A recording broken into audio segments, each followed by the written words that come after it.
We are good to go.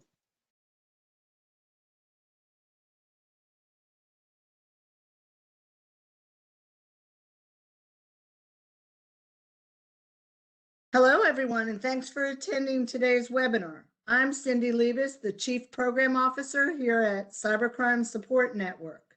Unfortunately, Kristen Judge is unable to participate today, but I'm excited to jump in and join with this important discussion about what we see on our social media, why we see it, and what information we're receiving.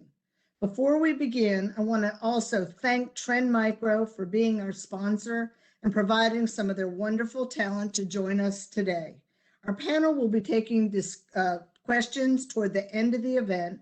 So to submit a question, just use the Q&A function on the right side of your screen. We'll also have a chat box where we will be sending out links and resources that are discussed today. And those resources and links will be shared to you through email after the event. And we're going to go around and have our wonderful panelists introduce themselves and get started. We have a great panel today. I'm going to start with Renee DiResta. Can you introduce yourself and tell folks a little bit about yourself? Sure, I'm Rene Reyna. I'm the research manager at Stanford Internet Observatory. We study pathological information systems, ways in which social media and other types of apps and technology are abused, and that runs the gamut. So mis and disinformation, looking at things like end-to-end encryption and how that's transforming the online communication environment, research into information operations, whole host of things, and I'm looking forward to chatting with you all today. Wow, that's great. And then we have with us Ryan Merkley. Ryan, could you introduce yourself? Yeah, happy to. Thanks for having me. My name is Ryan Merkley. I'm the director of the Aspen Institute's Commission on Information Disorder, which is a sort of multifaceted commission working for the next 6 months to identify solutions in the short and long term to reduce information disorder in the broader environment. And prior to taking on this role, I was chief of staff at Wikipedia, where in part I led the organization's work to combat disinformation. And then we have two wonderful presenters from Trend Micro, Lynette Owens. Good morning, good afternoon, everyone. I'm Lynette Owens with Trend Micro. I am the global director of our Internet Safety for Kids and Families program. So I spend a lot of time in communities around the world, active in 20 countries, trying to educate families and kids about the importance of being great digital citizens. And one of the topics that we do cover is the importance of and promoting the skills around media literacy education, which we feel is one of the tools to combat the rise in misinformation. And then finally, Brooke Stein, could you introduce yourself, please?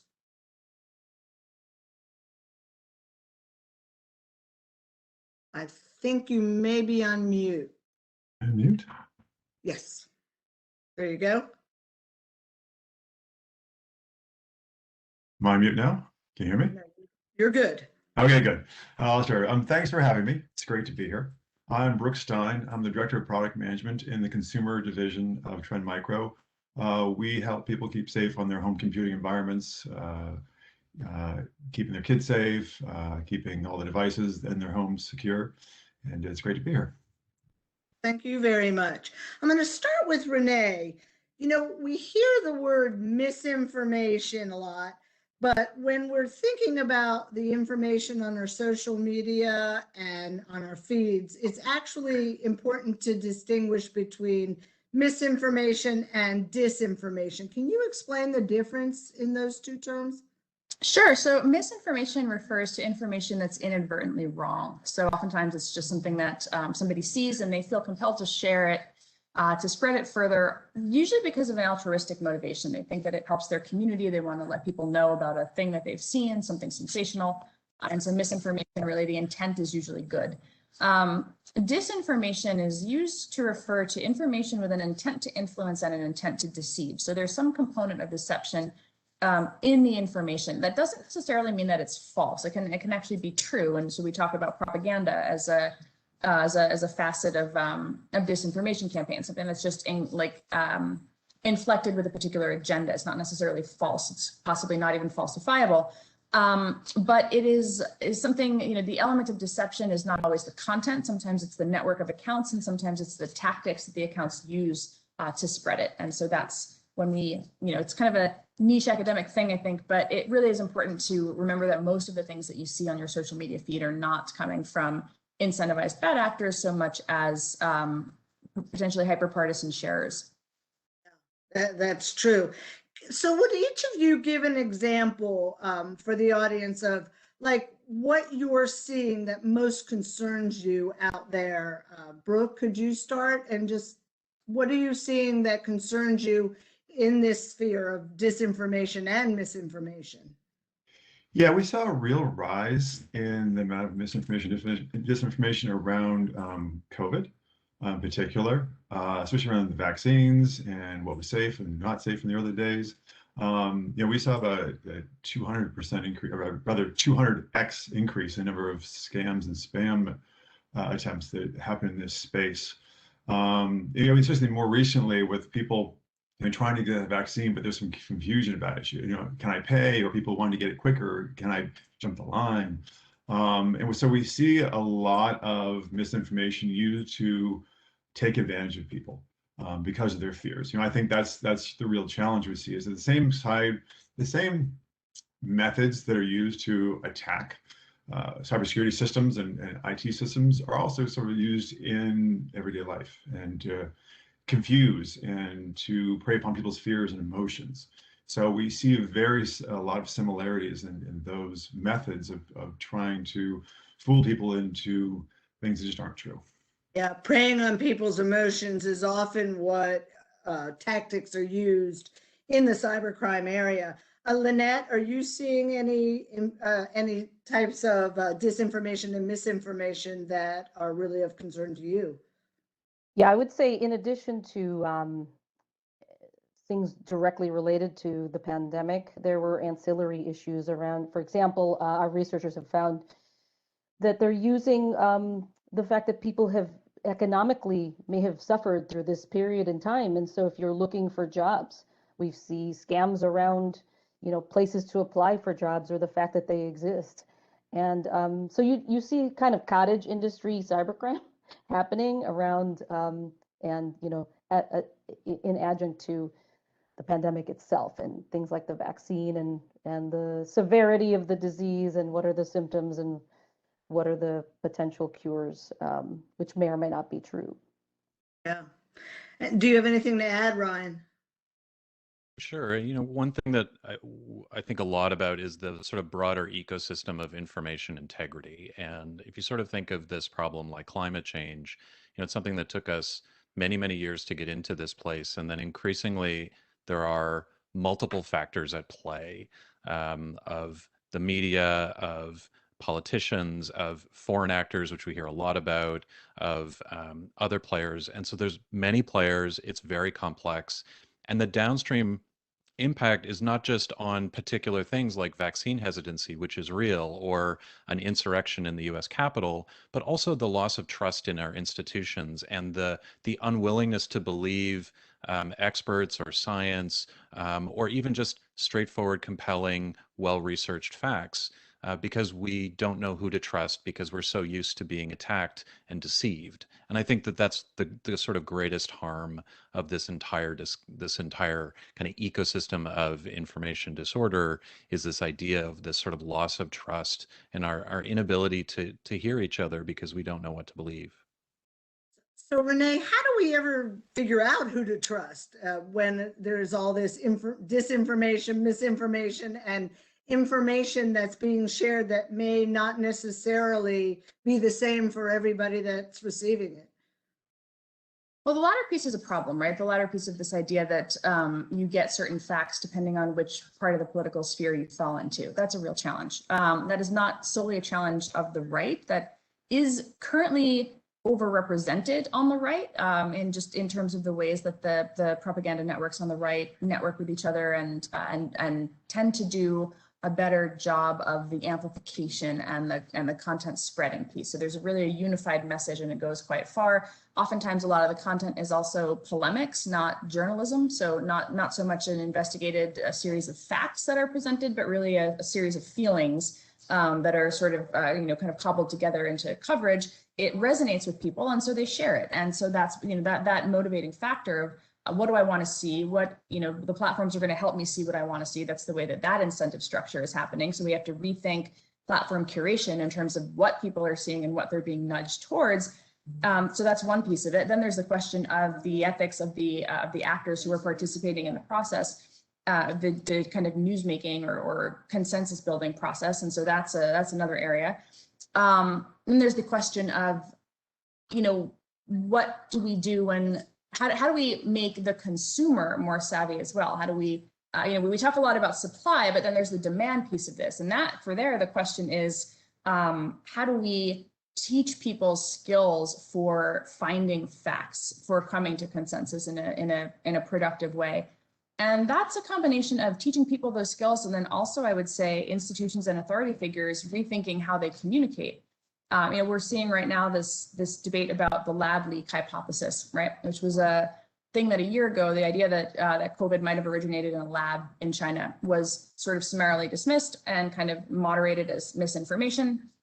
We saw similarly, mask guidance was originally moderated as misinformation. Nobody quite knew where the guidance should fall on that. And so there has to be more of a kind of coming to a degree of comfort with uncertainty, with the fact that we don't always have the answers immediately. And so information should be presented to the public with that important caveat in there. Authority figures should be communicating to the public what they know and also what they don't know, what they're uncertain about. Because the risk otherwise is that we try to moderate facts, and as we see now a year later, where mask guidance has kind of gone, ebbed and flowed on what it is, there's always these incentivized actors who are saying, well, yesterday you said this, which means you don't know anything to begin with, right? And so that by presenting uncertainty as hard fact and then moderating against it, we are perpetuating this problem of people believing that they should be getting information only from the sphere of media that they're interested in, and that any change is evidence of fallibility and wrongness from all of the other sources who did not say that thing to begin with. I hope that was clear. I feel like it's a kind of a complex problem to try to explain those layers. It is very complex, and I was going to go on and ask you some questions about algorithms, but I'm going to switch a little bit and go to Lynette and say, what can we do? How can we? I know you're very involved in education. Is there a way that we as individuals can educate ourselves or our children or our families when there is this information that is politicized or is coming to us from actors who have some interest in what they're conveying to us? Yeah, I think it's a great question, and I want to just address one thing that Renee was talking about our public leaders or authorities. One of the problems with at least the construct of social media is you don't really know who the expert is. A blue check, the fact that you have 50,000 followers, we don't really have a common definition of who that credible source is anymore, other than elected officials or leaders of organizations or whatever. But in general, I think that a lot of people don't necessarily know. Are you really a doctor? And you commenting about the efficacy of this vaccine is, I guess I'll believe you because there's a lot of people who are agreeing with you on this. That may or may not be true. I think, the answer is partly what we can each do, which you're asking about, Cindy. And I am a big proponent of media literacy education. A supporter of National Association for Media Literacy Education, and everyone else can do their part by simply practicing skills of, pause. Don't just act upon everything you see the minute that you see it, whether you share it or believe it or respond to it. Just taking those few moments to think through whether or not this is credible, I think can go a long way. And modeling that for our kids is another thing we can do. I also think that there's some leadership that is going to be needed, by the way, to make media literacy education available to everyone. It is not. It is not something that we're talking to children about the way we do about, do you remember stop, drop, and roll? This is what you do, right? About fire safety. I mean, we've got to start it at that young an age, and countries in Europe are doing this already. We only have 14 states, I believe, based on media literacy now, an organization that tracks legislation on this topic. Only 14 states are showing leadership in this area, so we each can write to our state leaders to make this a priority as well. And finally, some of it, and I'm sure that the other panelists will talk about this today, there's probably a technology piece of this too, right? There are things that Facebook or Twitter or whoever your favorite social network is can do to help. And one of those, I think, is to introduce more friction into the systems. It is far too easy for any of us to do anything on social media, to respond to it, to post it, to share it, whatever. And I don't know the real answer. What would that actually look like? I'd love to hear from others, whether you think introducing friction into the system is part of the answer and what that would look like. But I do believe those are many pieces, complex, not insurmountable though. Yeah. We've been talking about it, social media, and this information is coming through social media, but it can also come through other platforms. It can come through gaming, music sharing, online reviews, for example. Ryan, is that information, is anybody checking that information, and is there information integrity on those platforms? Is that the same as on social media?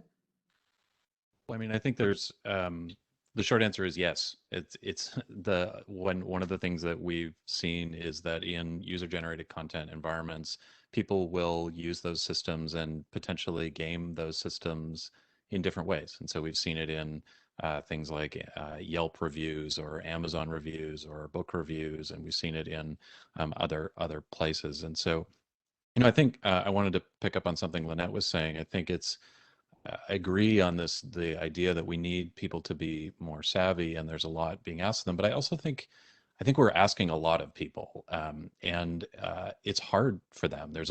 I'm from Canada. There's a national poll that came out today that said that 80% of Canadians think that they can spot fake news online. The same poll, those same respondents, about 56% of them said they had been fooled by an article containing false information. So about half those people that answered the first question were wrong about whether they actually found fake news online. And that's not to give those folks a hard time. It's to say that there's a lot of factors working against us, both, bad actors, but also our own brains. Our brains want to go along with things that confirm our values and our beliefs, even if they're not true. We, as Renee said right off the top, we share things that might be inaccurate because they make us feel part of the group, because they align with our partisan values, or because we actually genuinely believe them to be true, even though they're not. That's misinformation. Our intuitive brain is very swift and reactive, but it only builds from what it's seen before, and it's easy to trick it. And kind of lastly, a lot of this stuff is built on things that are in fact true, but are turned in a way to tell a different story. And so I think it's right that folks need to be cautious and check sources and all of that, but also there's only so far that each individual person can do. We also need to demand more from the services that we use, from the media, and what they choose to share and how they choose to cover the stories, and from the government's approach to this information landscape, what politicians choose to say. I think it's really complex, and I think some of that's on regular folks to be discerning in what they see, but I think some of it is also about the broader ecosystem and how all the various parts kind of knit together to form that ecosystem. So one of the ways the bad information keeps spreading is what I've heard is by use of algorithms. Renee, what is an algorithm and how does that work in the information spreading problem? Sure. So one of the things that we talk about at SIO is algorithms, affordances, and agency. So algorithms is an algorithm is code that tells a technical system, a computer or a platform, what have you, to behave in a certain way, to kind of follow a series of rules to arrive at an answer or In this case, the answer, well, a lot of times when people are talking about algorithms in the context of social networks, they're thinking a lot about curation. They're thinking particularly about recommendations. And, so a recommendation algorithm would be the code that determines what a user might be suggested, a sort of nudge. So if you are on your Facebook account and you see in your groups list, it says groups that you might like, the way that those groups are populated is by looking at your behavior and your past interests on the site, but also the behavior and past interests of people who are similar to you. So for example, and this is where we get at that process is a fairly, it can lead to very, very positive outcomes. It can lead to very, very negative outcomes, right? A lot of the challenge with algorithms is the recognition that they're not necessarily neutral. There can be unintended consequences. And so what was happening with the recommendation engines that people are very concerned about on social platforms is that process of identifying what content a person might like didn't take into account things like, was that content potentially harmful? So to use one example, let's say the platform determines that you have cancer or that you have a sickness of some sort. And it suggests to you some groups or communities that are support groups that are actually quite beneficial to you, but then it also suggests a group that tells you that here's a juice fast, here's a juice fast group. And so it actively kind of promotes a community that you've never gone searching for. You haven't typed juice fast, cure into Facebook, but because of your behaviors and because of your overlaps with people who are interested in particular things, the platform might nudge you with that content, with that group, and then you might go and join. So algorithms refers to this way in which platforms can kind of act on us, meaning as users we're receiving information, our feed is curated, recommendations are chosen for us, so it sort of nudges that a platform can give you. This is distinct from affordances, where we are exercising agency and using tools that have been given to us, such as clicking a share button or clicking a like button, where we are taking an action proactively. A lot of times what you're seeing from things like recommendation engines when people are concerned about mis or disinformation is that it's more of a passive process for the user.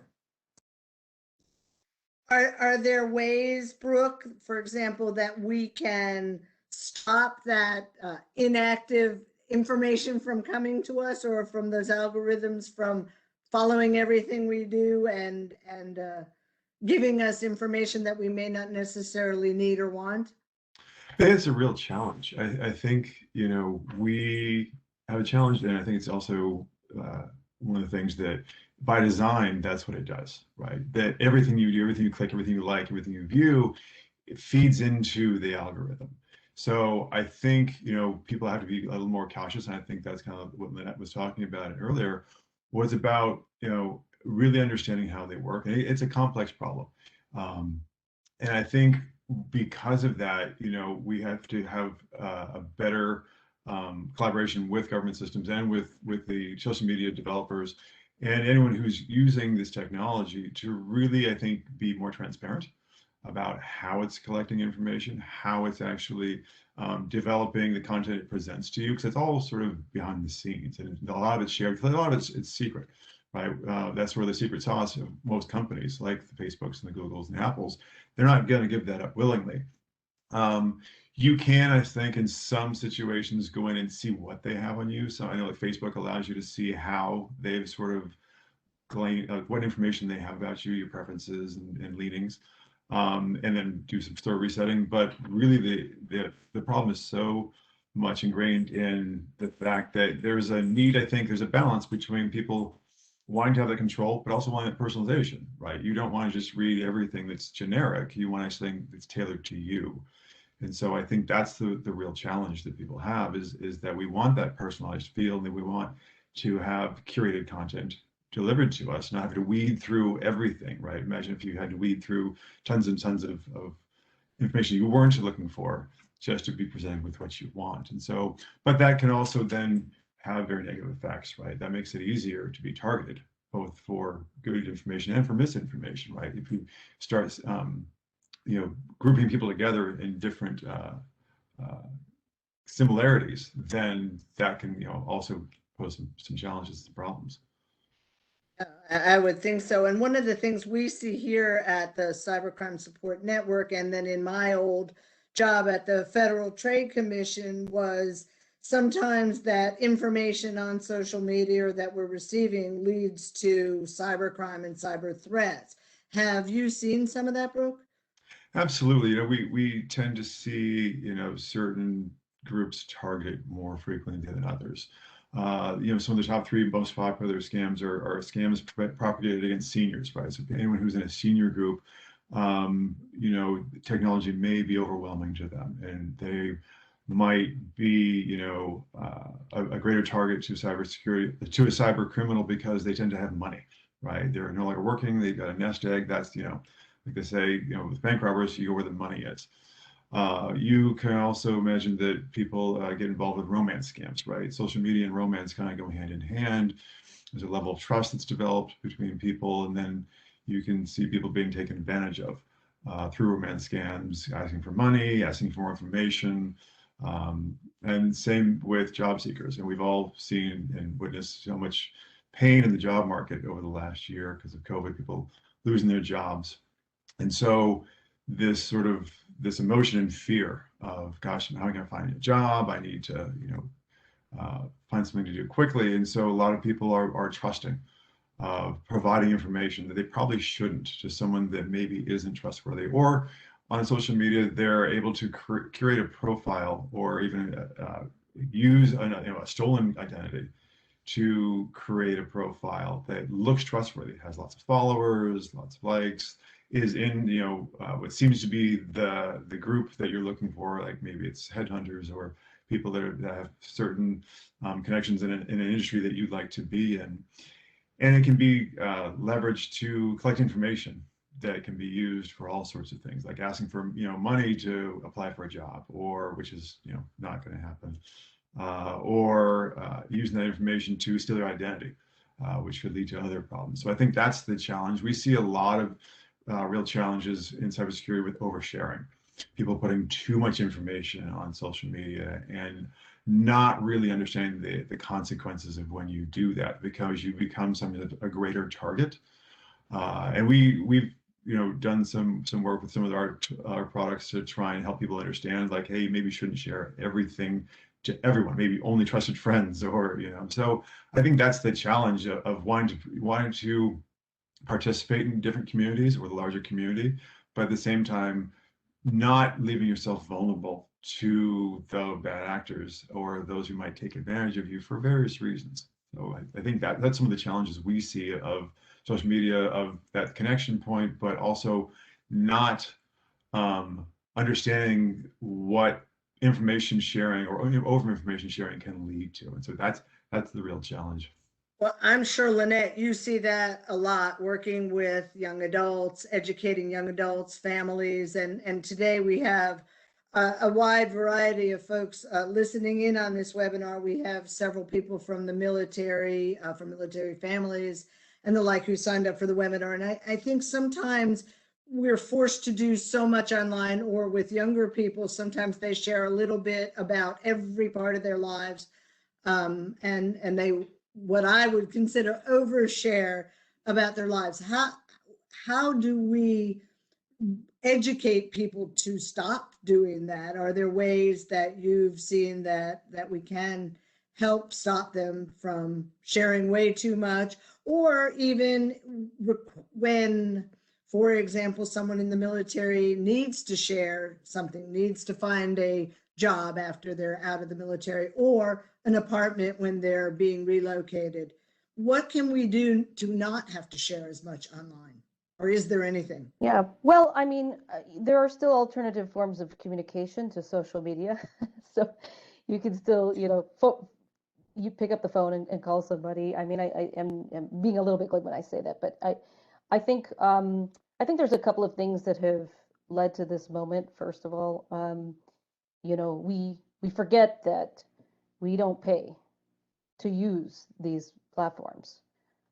Someone is paying for it, right? And we are, if you consider your personal information as a form of currency, I suppose you are too. The problem with that is, and we've seen with different studies, that people have varying degrees of care concern about the trade-off they're making with their personal information for a free service like Facebook or Google or Twitter or whatever. I think we have a whole generation of people who have grown up saying, that's just how it is. That's how it works. You want to connect with your friends? You use this app. And in order to use this app, no, you don't have to give any money, but they'll probably be tracking everything you're doing. Are you okay with that? So we have a whole generation of people who've just become comfortable with this concept. I would just say that again, going back to what I said before, I think in as much as we can promote media literacy education, and I understand and I agree with you, Ryan, that is expecting a lot of us as a society. I agree. So it's got to be coupled with, I think, answers from the platforms themselves. I'm not suggesting, by the way, that we have paid options, but it looks like we're moving in that direction. I don't know if people have such an affinity for Facebook as they do for the people that they're connected to on it. I haven't seen any studies about that. That would be very interesting to know. Is your affinity really for Facebook or just the fact that everyone you love is on it? And if they all move somewhere, would you just then go wherever they are? And would you be willing to pay for a version of Facebook so that they didn't need to track you and didn't need to push promoted ads or promoted anything to you? I don't know. I'd be interested to see. Maybe somebody's already studying this possibility in the future. But the final thing too is that, remember, because that is the case, those with money are the ones that are going to be able to get misinformation in front of you, right? If you have money and you've got an agenda, then you can get that promoted post up in whether it's the top of the Google search engine or somewhere in your feed in Facebook or Twitter. So I think uncovering how it all works, which is what Brooke is talking about. I've heard people in the media literacy education world call it algorithmic literacy. What are algorithms and how do they work? It's not really rolling off the tongue very easily. So maybe there's a better title for it. But it's a form of digital literacy, basically. And that the technology moves much faster than the human can understand how it works. And we reward that in America. We cherish innovation. We want it. We want people to be free to do that. We fund it. We hold people in high esteem that have figured out how to do this. I guess the answer is really complex, and it wasn't a simple answer, Cindy. Yeah, well, that's very true. Renee, I was going to say, in your research, have you uncovered any ways of helping for possible solutions, or what are ways that people are willing to do, not just following, for example, that Lynette said, always being on Facebook, always giving that information because they want a community they want to share, or any other platform online where they're sharing information with like-minded people? That's not really kind of within the scope of what we look at. We look at more how can education, design, and policy make changes, but we're not a media literacy research team. You can certainly, we regularly will make comments to Facebook or to regulators or to the public about ways in which people can be more informed consumers, but also ways in which the platforms can make design changes or can make policy changes to improve the outputs of the algorithms or to make their consumers more informed. I think about this morning, I think actually Facebook just released a new policy saying that they're going to downrank accounts that have consistently shared false or misleading information, whereas previously they downranked the posts of the false and misleading information, but the repeat sharers were not kind of penalized for it. And it's a very interesting policy shift. It reflects something that Twitter has done also, recognizing that there are certain accounts that are that do this sort of particular misinformation types on a constant recurrent basis. Anti-vaccine activists kind of come to mind. it's going to be interesting to see, though, with any policy change, the kind of devil's in the details on how they choose to implement it and to what extent they choose to enforce. Yeah. Do you think, Ryan, there is any technology out there that could work as a possible solution to prevent us from having to view so much misinformation and disinformation? I don't think we're gonna technology our way out of this on our own. No. And as I said, I think it's a multifaceted problem. There's lots of smart folks doing work on this right now, including at the platforms, who don't want this stuff there either. This certainly they didn't want. I would argue that the side effect of connecting humans around the world would be things like insurrections or genocide or harassment or any other of those things. And certainly it's not their intention, but it is a thing we see. And so I think they're desperately seeking solutions, and technology might be one of those. There's one of the suggestions that is making its way around right now is a proposal through a paper that Francis Fukuyama led that talked about middleware, and this idea that if we had more control over the software that presented things to us and could have our own software that worked sort of for us, that sat between the platforms and us, we might have more control. We could turn those knobs in the direction that we wanted. And I think that's a really interesting proposal. It's one that we've heard a number of times since that report came out. And so maybe there are technical solutions. There's probably going to be a mix of solutions. It's going to be people looking out for themselves, being educated. It's going to be perhaps government looking at the policies and the laws that we use right now, and technological solutions, both on the sides of users that they choose, but probably also improvements to the platforms and the ways that they work.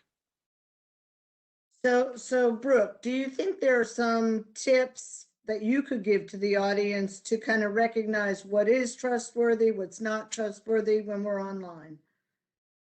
Yeah, I think it all comes from just following up a bit, or just if it looks too good to be true, do a little bit more digging.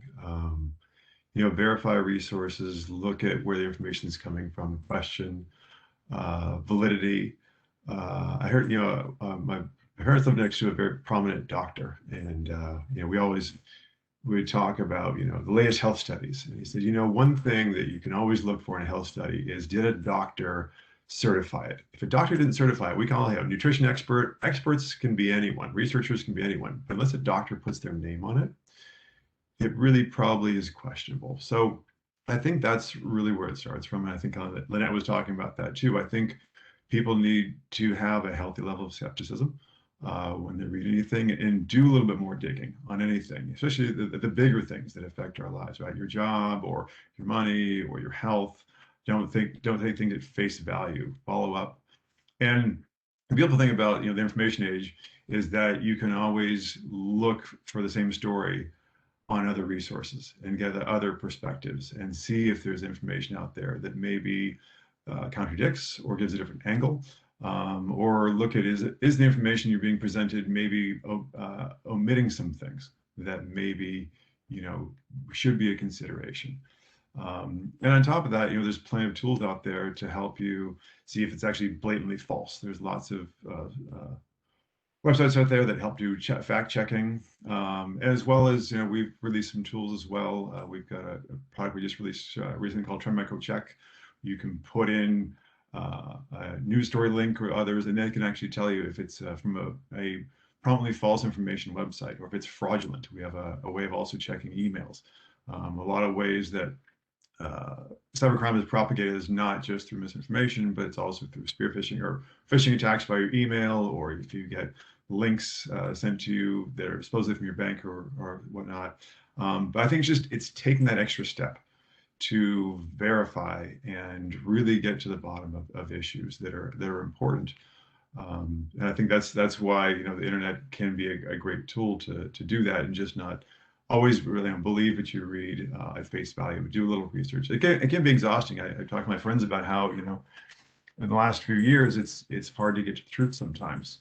That sometimes there's biases both directions on how news is presented. So I think it does take a certain amount of energy, but it's worth it to really get to the facts and really get to find out what the truth is, and understanding that sometimes information is presented with bias, sometimes intentional, sometimes unintentional, but just having, trusted sources that you go to, or a variety of opinions that you can draw upon to help you really make the best decision for yourself.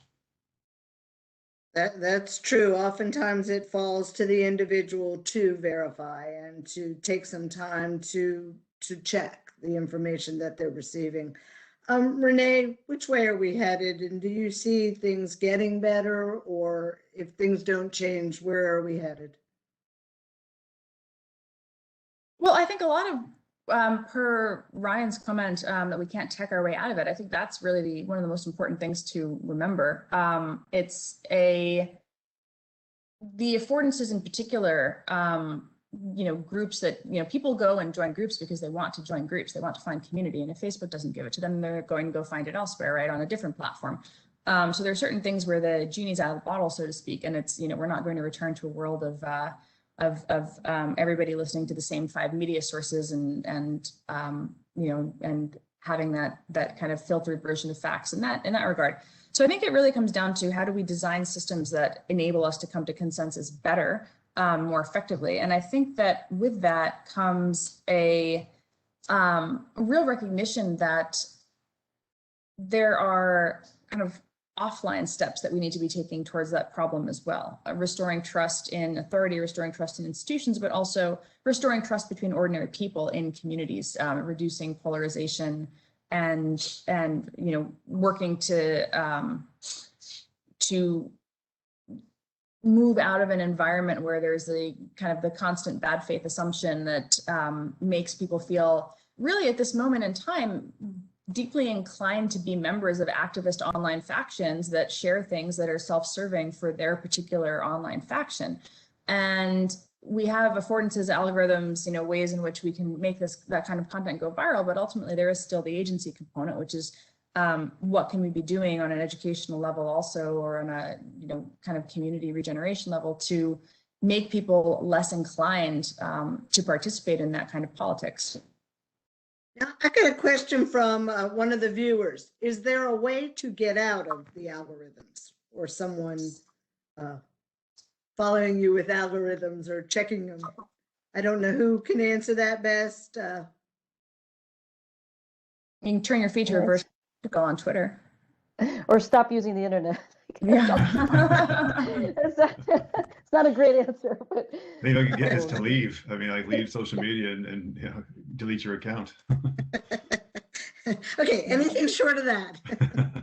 I think using multiple platforms, it's interesting. I once spoke to a panel of students who, if you ask young people what they're doing to navigate this very complex space, they actually they recommend following as many people that are not like you as possible, so that it starts feeding. It's like, planting different kinds of flowers in the garden, right? So that your feed is not just reinforcing the bubble that you built for yourself. We don't always like that, though. You see the occasional post that goes, oh, that person, block or mute or whatever you choose to do because you don't want to hear it. But maybe resisting that temptation and letting your follower list fill up with people that might not exactly conform to your values necessarily. And I think another is to open accounts on different platforms to see, like, that's another thing they're doing, is noticing that some platforms they prefer over others because they are showing them people they would not have seen and don't see in a different platform, which goes to show you that they may all be using algorithms, but they may be, using the ingredients in different ways on those platforms. So those are some recommendations. People have asked how many is too many social media accounts. I think that's up for you to decide. That's a lot of passwords you're gonna have to remember. That's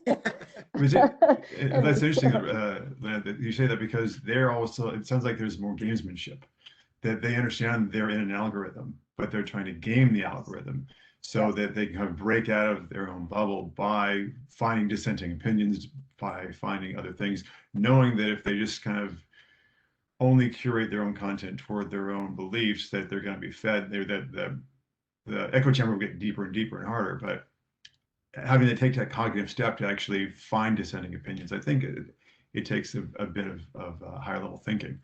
I don't know if everyone actually has that, but it's interesting that that's what it's come to, that if you want to get another opinion, you've got to actively seek it.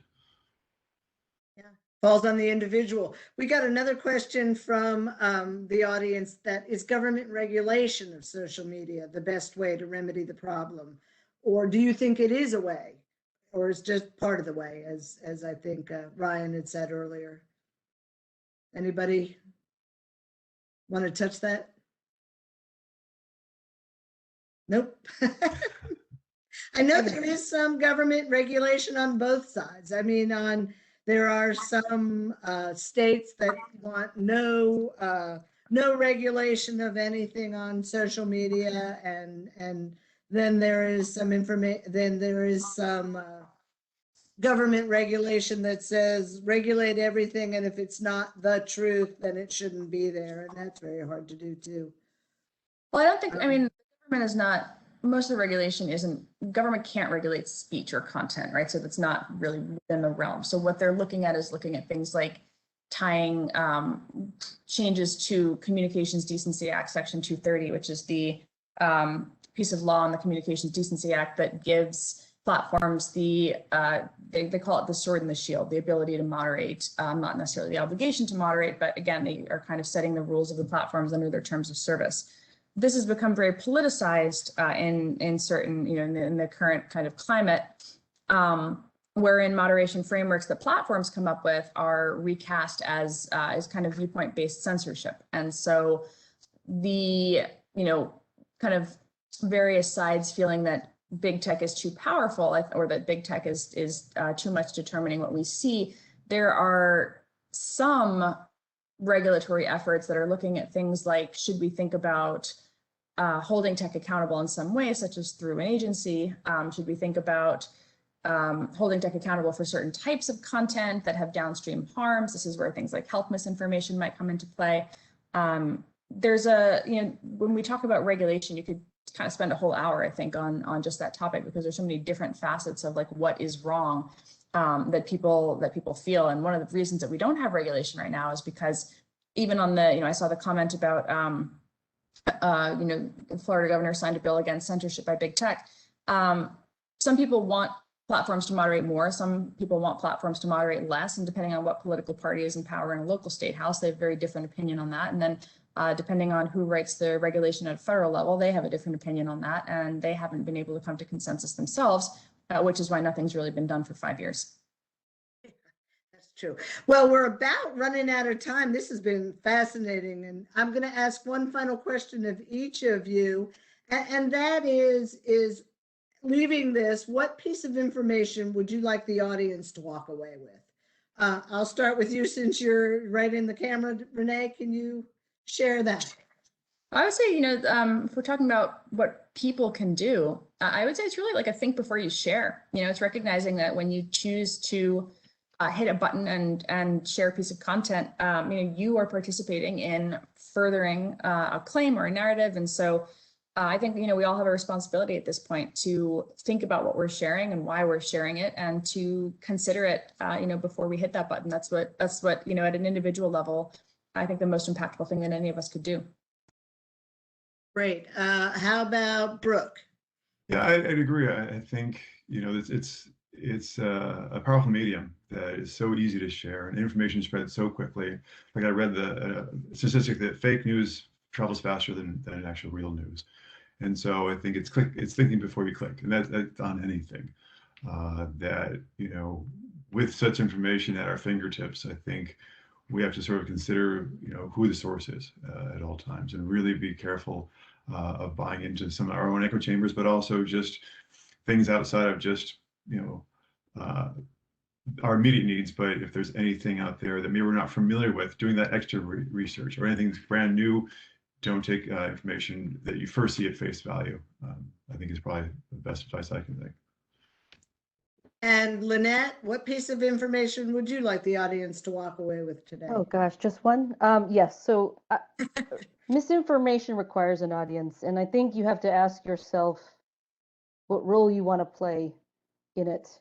If you don't want to be a part of that in letting it persist, exist, spread, you can do what Brooke and Renee have already said. I would say also that if there are people in your family, people you care about that you feel might benefit from this, and let's say you have kids, please contact your schools and find out, is this something they're teaching in the classrooms today? They may be, and might be late in the later ages when they start using the laptop or whatever for the first time, a Chromebook or Google Classroom for the first time, but it's never too early for that conversation to happen. So anything you can do to promote it in your families, in your schools, please do take that action. Great. And finally, Ryan, if you could share what piece of information you'd like the audience to walk away with. Well, I'd try to build on all the really good suggestions from my colleagues here, but I guess I would say this is multifaceted. It's not about Facebook or Russia. I mean, it is about Facebook and Russia, but it's not only about Facebook and Russia. It's about the sort of integrity of the broader information ecosystem that we rely on to make choices for our families, to build the kind of society and communities that we want to live in, and to ultimately try to have healthy relationships with each other, both the people we know well and also those we don't know that we find online. So I guess my takeaway is that the solution is not going to be any one thing. We're not going to fix this with a single legal change or media literacy programs or an antitrust case. It's probably going to be all of those things over a long period of time, and there's going to be some tough trade-offs. We may lose some things that we like in order to protect ourselves from other things we don't. So I would advise folks to just demand more from the media and the way that they present information to them, from platforms and how they behave, from the education system and what they teach our kids, from our government representatives and how they show up in these conversations, and ultimately from ourselves and how we choose to participate in these discussions and online. None of it's going to be fast or easy, but it's really, really important for the future. Thank you all very much. This was an excellent panel. I think we could have gone on and on for quite a longer time, and it's very interesting. And thank you to the audience for your great questions. I also want to say that next month we're going to also have another excellent program, Protecting Your Small Business, Staying Safe Online. There'll be 4 wonderful panelists, William Malik from Trend Micro, Nicole Thomas from the Better Business Bureau, Andrew Sekala from the FBI, and Leslie Longstreet from Cyber Readiness Institute. So I encourage you all to tune in next month also. And to our panelists, thank you so much for taking the time to be with us today. And to the audience, thank you for taking the time and for listening to this great program. Thank you very much and have a great afternoon. Bye-bye. Thank you. Thank you, Cindy. Thank you. Thank you. Bye.